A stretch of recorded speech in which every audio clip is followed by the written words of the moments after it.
What's up guys? Today we'll be doing a different video than usual as we'll be showcasing a tutorial on Valorant's newest agent, Fade. Fade is Valorant's 20th agent described as a Turkish bounty hunter. She essentially uses her powers to summon nightmares and track down enemies. In today's video, I'll be talking to you guys a little bit about the best ways to utilize her kit, comps she's most viable with, and also some overall general tips and tricks. Special shout out to Riot for collaborating with me on creating this video. I hope you guys enjoy it. Fade is the 5th initiator introduced into Valorant. As an initiator, she is tasked with challenging angles by setting up her team to enter contested grounds and push defenders away. She fits this role perfectly as her abilities specialize in revealing enemies' positions as well as applying debuffs. Now that we have gone over her role, let's talk about her signature ability, Haunt. Haunt is a throwable projectile used to gather intel. Once it's thrown, it'll land on the ground, and after some time, deploy an eye for 2 seconds. You can also make the eye fall down quicker by reactivating the ability. If an enemy agent is seen by the eye, their location will be revealed and they'll be marked with a terror trail for 12 seconds. A terror trail is a black trail on the ground that starts from the position of the eye and continues with the marked opponent. While marked, your movements will be tracked down with a terror trail until the marked effect runs out. With that being said, you can destroy the eye by shooting it, just like a Sova dart, to avoid being marked and having your location revealed. Unlike a Sova dart though, if you are seen by the eye, your location is not pinged, but every move you make can be seen as if you're out in the open. As mentioned before, Fade is an initiator, and just like all other initiators before her, her signature ability has a 40-second cooldown, but don't be afraid of using this ability at the start of the round to gather information on your opponent's setup. Next, let's talk about Fade's basic abilities. To start off, let's go over the Prowler ability. Prowler is an ability that can be very useful to locate your opponent and put them at a disadvantage. One Prowler costs 250 credits and you can buy up to 2 of them. Once you have equipped the Prowler, you can deploy it and send it out for 3 seconds in a straight line in the direction of your crosshair. You can control the Prowler by moving your mouse in the direction you want to move it in. If the Prowler detects an enemy, it will automatically lock onto its target. If an enemy is hit by the Prowler, they'll be nearsighted for 3.5 seconds, causing them to be at a huge disadvantage. Furthermore, if your opponent is marked with a terror trail that is nearby, the Prowler can detect the trail and follow it to the marked opponent. That being said, the Prowler can also be destroyed by shooting it, as it has 100 HP. So when you see one coming after you, don't panic, shoot it, and then focus on your next move.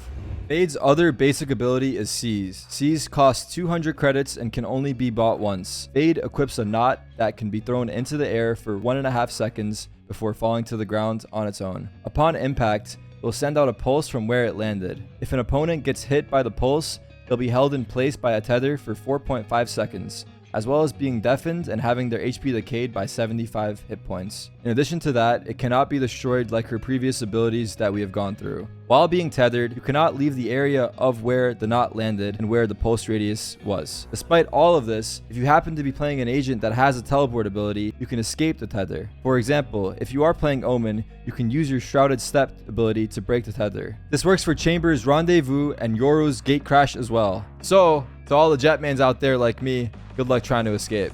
Last but not least, we will go over Fade's ultimate ability, Nightfall. Before you can use her ultimate ability, you will need to have 7 ultimate points. Once Nightfall is equipped and casted, a huge wave of nightmarish energy is sent out in the direction of where you are looking in. Nightfall takes up a large portion of the map, similar to Breach's ultimate, Rolling Thunder. However, unlike Rolling Thunder, Nightfall has no effect on your teammates. Enemy agents that get hit by the wave will be deafened and marked with a terror trail for 12 seconds, while also having their health decayed by 75. In addition to this, you'll be notified by a voice line on how many opposing agents were hit. Mark 3. Whether you're trying to execute or retake a site, Nightfall will always be extremely useful in finding your opponents hiding in the shadows.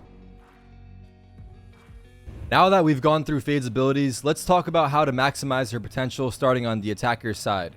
When you are on the attack side as Fade, it's essential that you use your abilities to challenge angles to gather intel and take map control. For example, in this clip here, I throw my Haunt ability inside Garden to assist me and my team in locating our enemy's position. It pays off as I kill off the sky, which allows me and my team to take control of this part of the map. Unfortunately, my teammates lose their gunfights and now I'm left in a 1v2 situation. The first thing I do is fall back to grab the ultimate orb.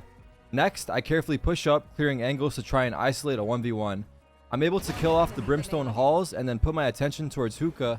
I throw Haunts into Hookah as I push out onto the site while holding for a potential swing. Once I'm on site, I send out my Prowler to clear out halls before going for a plant. It detects and hits the enemy Raze, and now I can go for a plant because I know she cannot push me as she is nearsighted.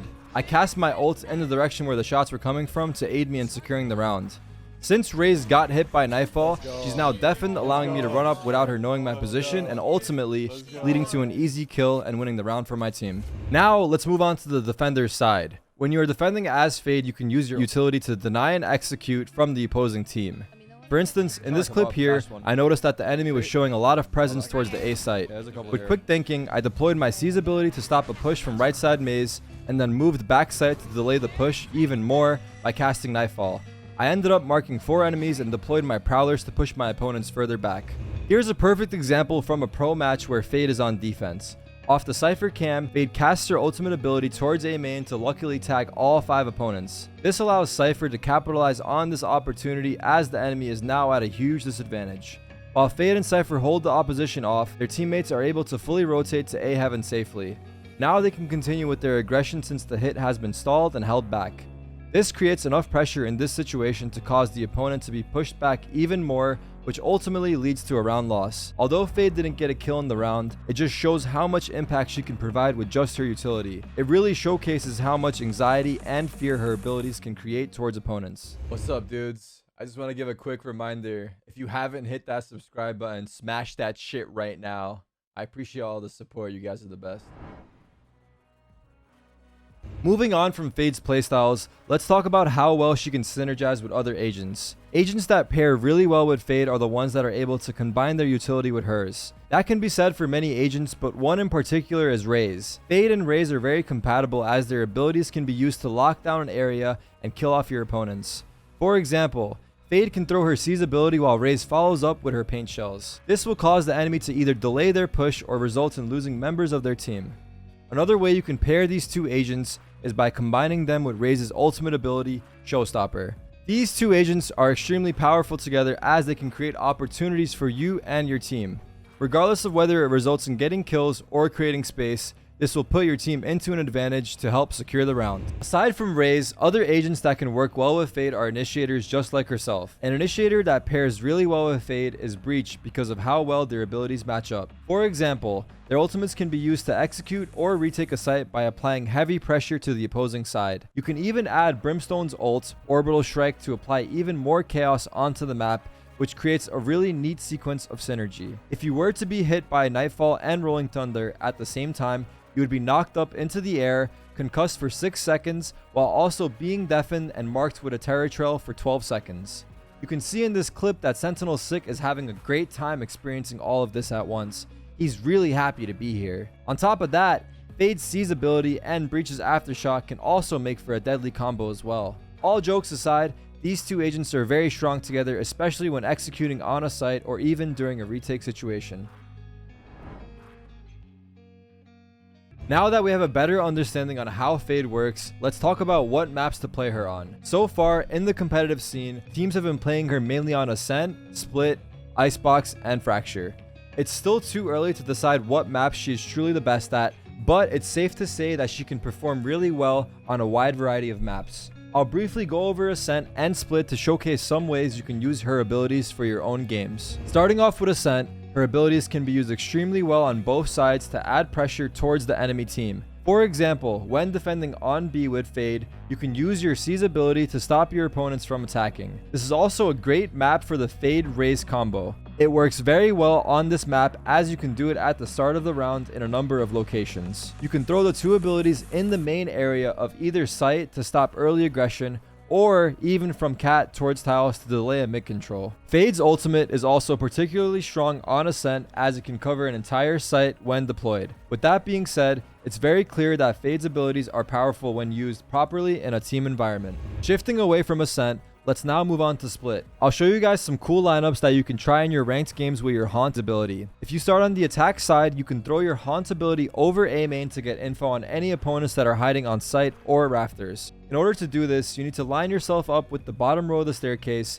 go against the wall, and put your crosshair at the corner of the ledge and jump throw. The eye will land on top of the crown and provide lots of information for you and your team. Now, if you're on the defender's side, you can use this lineup at the start of the round to get information on your opponents that are trying a B hit. First, you want to go onto rafters and stand next to the wall. Next, put your crosshair in between the wall and these 2 tiles. Make sure your crosshair is aligned with the 2 tiles. After that, run and jump throw. This will allow you and your team to have the early advantage on your opponent, whether it reveals someone or doesn't. To speak a little bit about Fade's lore, she comes from Istanbul and has a number of cultural inspirations as a Turkish bounty hunter. For example, she has a nazar on her jacket as a symbol to protect her from evil spirits. She also has henna patterns on her hand, which is very common in Turkish wedding tradition as part of a woman's bridal shower. Istanbul is not only known for the Bosphorus Bridge, but also for the large street cat population. You can see integrations into Fade's design as she has cat paw prints on her feet, and even her prowler ability, which is 2 cat heads combined together. Yeah, it's me again. I hope you guys enjoyed the video. I'm excited to see how Fade continues to progress through the meta. I think she's really spicing things up, not only in ranked, but also in pro play. And we're going to continue to see more new tips and tricks develop as time passes. And I hope you guys were able to take some good information away from this. And let me know what you thought in the comments. Appreciate you guys. Peace. So tell me you got it right now, but you got all right now. Tell me